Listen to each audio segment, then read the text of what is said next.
Nebuchadnezzar II, the powerful and ambitious king of Babylon, reigned from 605 BCE to 562 BCE, leading Babylon to unprecedented heights of military power, architectural grandeur, and political influence, cementing its place as the dominant empire of the ancient Near East. Among the many events of his reign, his invasion of Jerusalem and the subsequent exile of the Jewish people stands out as one of the most consequential episodes in ancient history, leaving an indelible mark on Jewish identity, theology, and culture.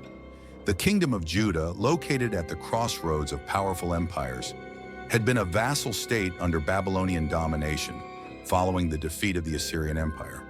However, Judah's position was precarious as its kings struggled to navigate the competing interests of Babylon and Egypt. King Jehoiakim's decision to rebel against Nebuchadnezzar, likely emboldened by the prospect of Egyptian support, marked the beginning of Judah's downfall. Nebuchadnezzar responded swiftly and decisively, launching a military campaign that culminated in the siege and capture of Jerusalem in 597 BCE. The Babylonian forces deposed Jehoiakim's successor, King Jehoiakim, and deported the royal family, military leaders, skilled workers, and other elites to Babylon.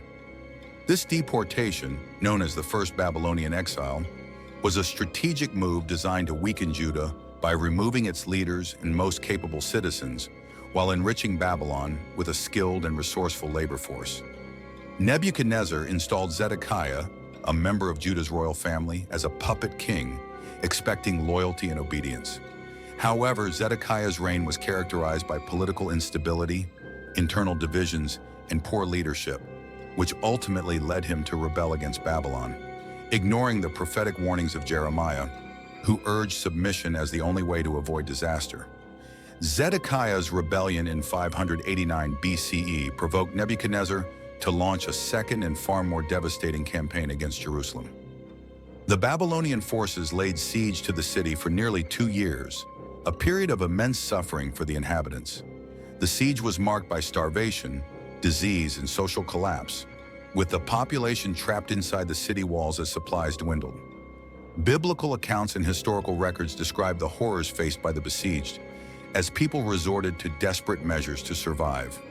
Finally, in 587/586 BCE, the Babylonian army breached Jerusalem's defenses, unleashing widespread destruction. The invaders plundered the city and set fire to the Temple of Solomon, the spiritual and cultural heart of the Jewish people. This act of desecration and destruction was a devastating blow to Jewish identity, as the temple was not only a place of worship, but also a symbol of God's presence among his people. The Babylonians systematically dismantled Jerusalem, burning homes, palaces, and city walls, reducing the city to ruins and ensuring that it could not rise again as a center of resistance. The destruction of Jerusalem was followed by a second mass deportation, in which thousands of Jews were forcibly exiled to Babylon. This event, known as the Babylonian Exile, targeted the kingdom's priests, scribes, artisans, and scholars, leaving behind only a small, impoverished remnant to work the land under Babylonian oversight. For the exiled Jewish population, the loss of their homeland, monarchy, and temple created a profound crisis of identity and faith. How could they maintain their covenant with God while living in a foreign land, stripped of their sacred institutions and traditions? Despite these challenges, the Jewish people displayed remarkable resilience and adaptability, forging a new path for their religious and cultural identity. In Babylon, they established new forms of communal worship, focusing on prayer, the study of Torah, and the development of synagogues as places for gathering and spiritual sustenance. The absence of the temple led to a theological shift, emphasizing a personal and portable relationship with God that did not depend on a specific location or structure. Exilic prophets like Ezekiel and 2nd Isaiah offered messages of hope and renewal, interpreting the exile as divine discipline meant to purify and restore the people's faithfulness. They assured the exiles that God had not abandoned them, and that their suffering would lead to eventual redemption and restoration. Theologically, the exile reinforced the idea of a covenantal relationship with God that transcended geographic boundaries, laying the groundwork for the survival of Jewish identity in the diaspora. The Babylonian exile also marked a period of literary and theological creativity, as the Jewish people preserved and compiled their sacred texts, ensuring the continuity of their traditions for future generations. Meanwhile, Babylon under Nebuchadnezzar reached the height of its glory. The king oversaw monumental construction projects that showcased the empire's wealth and power, including the Hanging Gardens of Babylon, one of the 7 wonders of the ancient world, and the Ishtar Gate, a magnificent example of Mesopotamian art and architecture. These achievements symbolized Babylon's dominance and cultural sophistication, but they also stood in stark contrast to the suffering of the exiled peoples who contributed to the empire's prosperity. Nebuchadnezzar's legacy, however, is inextricably linked to his role in the destruction of Jerusalem and the displacement of its people. For the Jewish community, the exile became a defining moment in their history, shaping their understanding of God's justice, mercy, and redemptive power.